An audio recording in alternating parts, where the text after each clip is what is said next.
So my name's Jennifer Barnes Elliott. I've been in communications for a long time.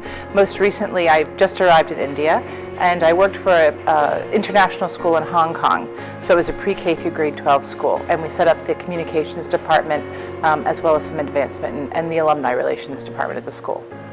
The role of alumni really is they are part of the school family, and they are, in addition to having students that are prospective and current students, then you have alumni who come in after the fact, and they really round out the circle, the life cycle of the student, and can really add a lot to the organization, both in terms of their knowledge and their enthusiasm, as well as their participation in the continuing development and growth of the school.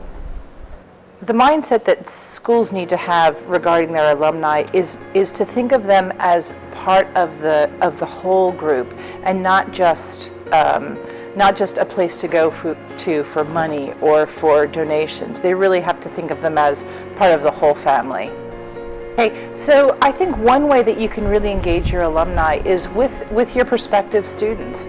And when you've got families that are looking at your school, alumni are a really great way to connect with people. If they have similar profiles, they come from similar cities, similar backgrounds, it's really a great way for them to say, to speak on behalf of the school and talk about what the school means to them. And it's so much more meaningful coming from someone who's been through the school.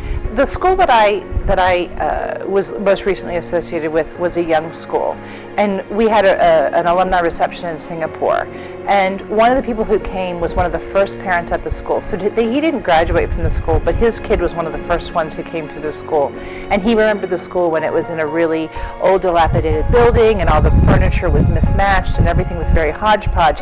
But he had such great memories of what happened in the classroom, and really meaningful for him to come back years later and see how the school had grown and expanded.